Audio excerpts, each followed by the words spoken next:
Hello everyone, welcome to my presentation on the USMLE symposium that we had at the College of Health Sciences. My name is Louis, a fourth year medical student from the University of Nairobi, School of Medicine. And we were privileged to host some of the USMLE consultants from the United States. So afterwards we were supposed to share our experience. I'm glad I was one of the delegates who attended the conference, and I was really contented with the amount of information that I got from that short period of time. Yeah. So we had a total of 4 people in charge, 2 main presenters from Spencer Medical Center, that is Angela Wackman and McClure, and also from AMC Group Africa we had Patrick and Barbara, who are the MCs, and they really steered the event very well. So the Daktari Abroad session began on time. Of course, we started tweeting with the hashtag Daktari Abroad.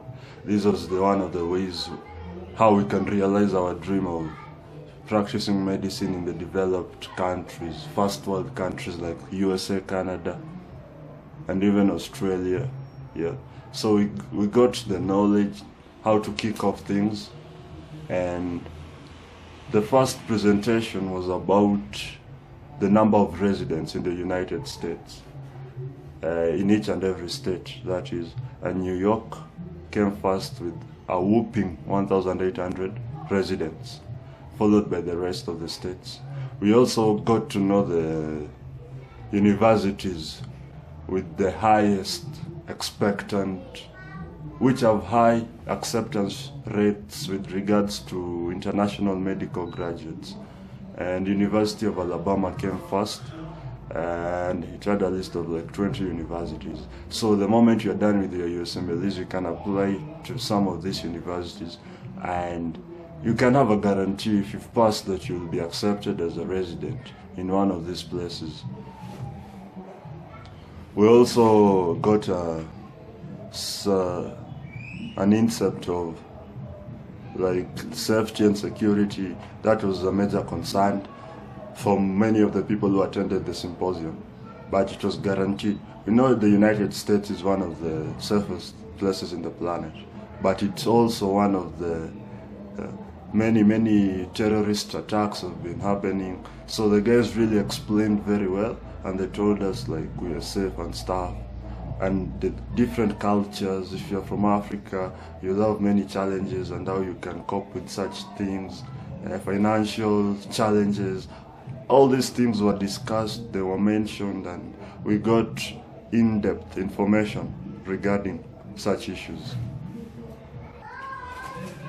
We also got a slide that showed the the money, is it salary or is it the amount doctors get paid, specialists in the United States, and there was a very big difference between the ones in Kenya. An orthopedic surgeon is the highest paying, I think, specialty in the United States, with a whopping 44 million per year. You can imagine, only politicians make that in Kenya. A pediatrician gets to get 20 million. Oi, that's a lot. So that can be one of the motivating factors if you're a medical student, and if you think USMLEs are, it's such a big deal. There's so much to be done in order for you to pass. That can be one of the motivating factors. Yeah, and you can look into it. Compared to a Kenyan doctor who will be frustrated, work in very shady environs, no equipment, poor pay.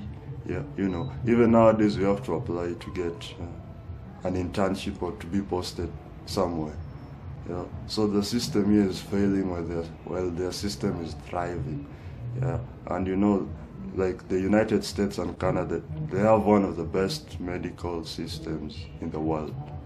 Yeah, so you can imagine the kind of environment you'll be working in and everything, just the people, and yeah, it's nice. Yeah, so they told us a lot of stuff concerning the medical system.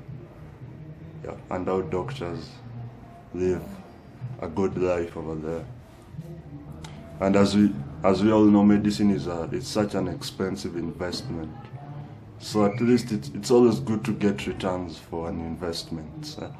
You can imagine it's one of the most expensive programs in Kenya at the moment. Yeah. So in order for you not to get frustrated, because many medical students always have high expectations. Yeah, they really told us life there is what we're telling you. Whatever we are telling you is what you'll find there. Yeah, it was no empty like hot air, just kind of talk. It was real. Yeah, so guys, I really liked that part. It was awesome. So to get started with the USMLEs, one has to enroll with the Education Commission, I think, for international medical studies to show your readiness as an international medical graduate to undertake residency or fellowship programs in the USA, Canada, and maybe Australia if you're interested. Then afterwards, you can even start with the USMLE 1 training, and then afterwards you do the education, because it's just a certification. Yeah. So as I was saying, it's an accreditation program, the Education Commission of Foreign Medical Graduates. Yeah. So after getting that certification, you can start USMLE. So I ran out of space. So you can start on USMLE 1 training, which is just the basic medical sciences. Get an overview so the MC Group Africa have come up with a way of making us get like the training before the exams. So the moment you attend the training, which is a 4-week program, there's a discount for students. Students get to pay 1,200 USDs, but the normal people get to pay 3,200 US dollars. That's a big range, yeah. So the training, you'll be trained on how to answer the various questions, how they're structured, and examination etiquette and stuff. Yeah. And you also told the importance of undertaking diagnostic exams, and you also review the questions, which are often they keep on, there are certain diseases which keep coming every now and then. So maybe they focus so much on how students have knowledge in certain areas of concerning such diseases. Yeah. One can also get structured lectures from the training, and also an opportunity to work with people with similar interests, a community, people who want to pass USMLEs and go and practice abroad, just like you. So it will be even easier for you to succeed. Yeah. So the package also comes with 1,000 and 1,500 MCQs. And then USMLE 2, they check your clinical knowledge and how you can manage patients. Like they were saying in Canada, they mainly focus on how you can manage patients like diabetic, hypertensive.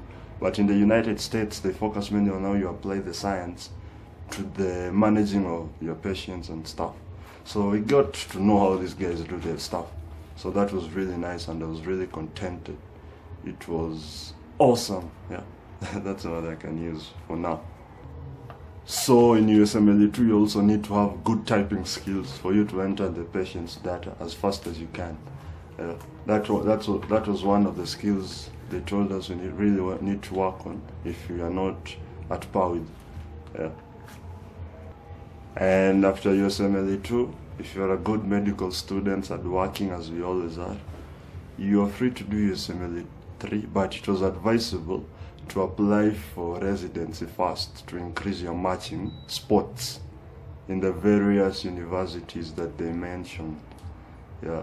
So if you apply after doing USMLE 2, you might have a wide variety of options to choose from, which will be better. Even a specialty, you won't be limited.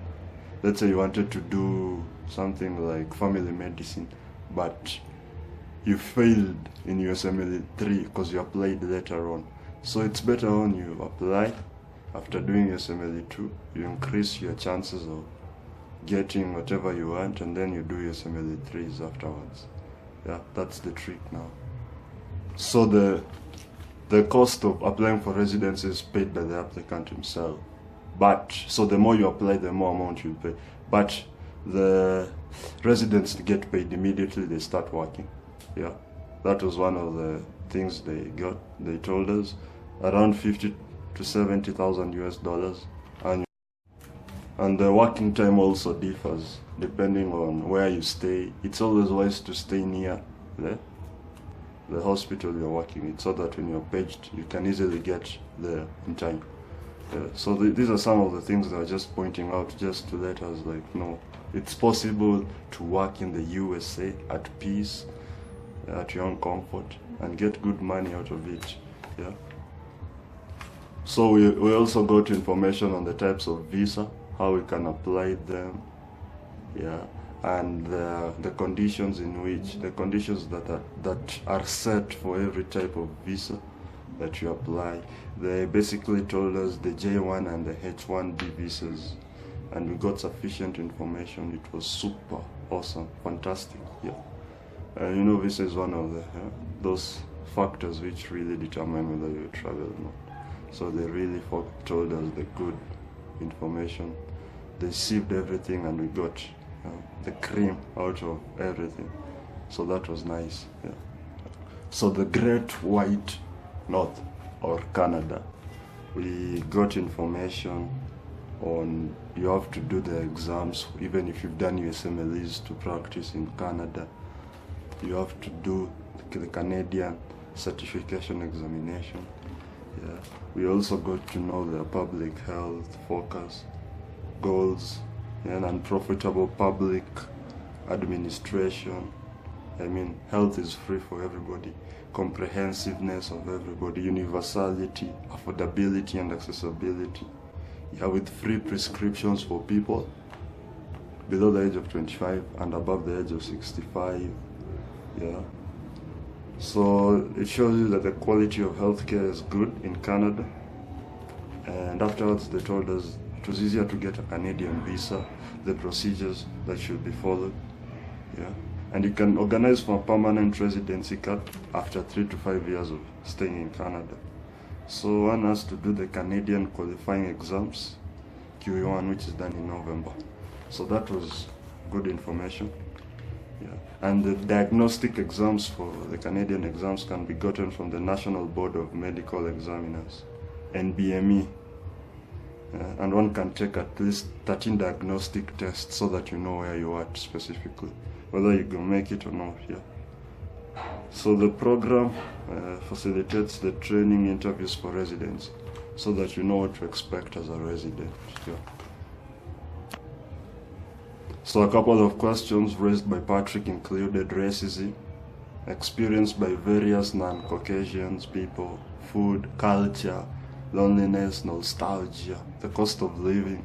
Like in the States, we really got to know how the various states, the minimum wage you should have in various states, and it was well answered. Yeah. So as long as you have a good skill set and you're good at communication in English, culture, you will interact with people. Food, there's corn. You can always grind corn to get ugali. Yeah. People, there are many blacks over there, many residents, many MGs, so I believe you can get along with them. Yeah. So I'd like personally to give a vote of thanks to AMC Group Africa for organizing this event.